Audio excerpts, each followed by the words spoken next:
BBC news আন্তর্জাতিক সংবাদে আপনাকে স্বাগতম। শুরুতেই সংবাদ শিরোনাম, এরপর বিস্তারিত। ট্রাম্প ও নেতানিয়াহুর মাথার দাম নির্ধারণ করল ইরান। আল আকসার কাছে ফিলিস্তিনিদের সম্পত্তি বাজেয়াপ্ত করছে ইসরায়েল। ভারতের মানচিত্র বদলে যাবে, পাকিস্তানের প্রতিরক্ষামন্ত্রীর হুঁশিয়ারি। হরমুজ প্রণালী ইরানের স্থায়ী সম্পদ, এটি সর্বশক্তি দিয়ে রক্ষা করা হবে। এতক্ষণ শুনছিলেন সংবাদ শিরোনাম, এখন বিস্তারিত। আপনি যদি মুসলিমদের পাশে থাকতে চান তাহলে ভিডিওতে লাইক করে চ্যানেলটি অবশ্যই সাবস্ক্রাইব করে দেবেন। ট্রাম্প ও নেতানিয়াহুর মাথার দাম নির্ধারণ করল ইরান। গত ফেব্রুয়ারি মাসে বিমান হামলায় ইরানের সর্বোচ্চ নেতা আয়াতুল্লাহ আলী খামেনি নিহত হওয়ার প্রতিশোধ হিসেবে মার্কিন প্রেসিডেন্ট ডোনাল্ড ট্রাম্প এবং ইসরায়েলের প্রধানমন্ত্রী বেনিয়ামিন নেতানিয়াহুকে হত্যার জন্য বিপুল অঙ্কের অর্থ পুরস্কার বা মাথার দাম ঘোষণা করতে যাচ্ছে ইরান। ইরানের পার্লামেন্টে এই সংক্রান্ত একটি বিল নিয়ে ভোটাভুটির প্রস্তুতি চলছে, যার আওতায় এই দুই বিশ্বনেতাকে হত্যার জন্য ৫০ মিলিয়ন ইউরো, প্রায় ৪৩.৫ মিলিয়ন পাউন্ড পুরস্কার নির্ধারণের প্রস্তাব করা হয়েছে। ইরানের জাতীয় নিরাপত্তা কমিশনের চেয়ারম্যান ইব্রাহিম আজিজি জানান, ইসলামী প্রজাতন্ত্রের সামরিক ও নিরাপত্তা বাহিনীর পারস্পরিক পদক্ষেপ শীর্ষক এই বিলটি পাশের মাধ্যমে যে কোনো ব্যক্তি বা সংস্থাকে এই পুরস্কার দেওয়ার আইনি কাঠামো তৈরি করা হচ্ছে। এর আগে ইরানের পক্ষ থেকে ধর্মীয় ফতোয়া বা প্রচারণার মাধ্যমে এমন হুমকি দেওয়া হলেও এবারই প্রথম বিষয়টিকে আনুষ্ঠানিক সংসদীয় আইনের আওতায় আনা হচ্ছে। ইরান মনে করে, গত ২৮ ফেব্রুয়ারির যে বিমান হামলায় খামেনি নিহত হন তার পিছনে ট্রাম্প, নেতানিয়াহু এবং মার্কিন সেন্ট্রাল কমান্ডের অ্যাডমিরাল ব্র্যাড কুপার সরাসরি দায়ী। জাতীয় নিরাপত্তা কমিশনের আরেক সদস্য মাহমুদ নাবাবিয়ানও বিষয়টি নিশ্চিত করে জানিয়েছেন, খুব শীঘ্রই এই বিলটির ওপর ভোট হবে।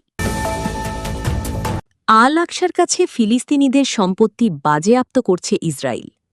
জেরুজালেমের ওল্ড সিটি বা প্রাচীন শহরের ঐতিহাসিক আল আকসা মসজিদের নিকটবর্তী ফিলিস্তিনি মালিকানাধীন সম্পত্তি বাজেয়াপ্ত করার প্রক্রিয়া জোরালো করেছে ইসরায়েল সরকার। ফিলিস্তিনিরা এই পদক্ষেপকে পবিত্র শহরটিকে ইহুদীকরণ করার একটি সুদূরপ্রসারী ষড়যন্ত্র হিসেবে দেখছেন। ইসরায়েলি মন্ত্রিসভা সম্প্রতি একটি আন্তঃমন্ত্রণালয় কমিটি গঠনের অনুমোদন দিয়েছে। এই কমিটির মূল কাজ হবে আল আকসা মসজিদে প্রবেশের অন্যতম প্রধান পথ বাব আল সিলসিলা চেইন গেট এলাকার পুরনো বা ঐতিহাসিক সম্পত্তি বাজেয়াপ্তকরণ আদেশগুলো বাস্তবায়ন করা। ইসরায়েলি কর্তৃপক্ষ ও স্থানীয় হিব্রু সংবাদ মাধ্যমগুলো এই পদক্ষেপকে ওল্ড সিটিতে ইসরায়েলের সার্বভৌমত্ব সুসংহত করার এবং জাফা গেট, ইহুদি কোয়ার্টার ও ওয়েস্টার্ন ওয়ালের পশ্চিম দেয়ালের মধ্যকার সংযোগপথকে নিরাপদ করার প্রচেষ্টা হিসেবে বর্ণনা করেছে। মূলত ১৯৬৭ সালে পূর্ব জেরুজালেম দখলের পর যেসব সম্পত্তি বাজেয়াপ্ত করা হয়েছিল সেগুলোর ওপর রাষ্ট্রের পূর্ণ মালিকানা প্রতিষ্ঠা করতেই এই বিশেষ কমিটি গঠন করা হয়েছে, যা কয়েক দশক ধরে আইনি ও কৌশলগত জটিলতার কারণে ঝুলেছিল। জেরুজালেম পৌরসভা সূত্রে জানা যায়, এই আদেশের ফলে বাব আল সিলসিলা এলাকার ১৫ থেকে ২০টি ফিলিস্তিনি বাড়ি ও দোকানপাট সরাসরি ক্ষতিগ্রস্ত হতে পারে। অত্যন্ত জনাকীর্ণ ও সংবেদনশীল এই সরু পাথুরে সড়কটি ওল্ড সিটির ভেতর দিয়ে সরাসরি আল আকসার পশ্চিম তোরণে গিয়ে মিশেছে। ভারতের মানচিত্র বদলে যাবে, পাকিস্তানের প্রতিরক্ষামন্ত্রীর হুঁশিয়ারি। পাকিস্তানের প্রতিরক্ষামন্ত্রী খাজা আসিফ হুঁশিয়ারি দিয়ে বলেছেন, ভবিষ্যতে ভারত যদি পাকিস্তানের বিরুদ্ধে কোনো দুঃসাহসিক পদক্ষেপ নেয় তাহলে দিল্লির মানচিত্র ও ভূগোল বদলে যাবে এবং দেশটি ইতিহাসের অংশ হয়ে যেতে পারে।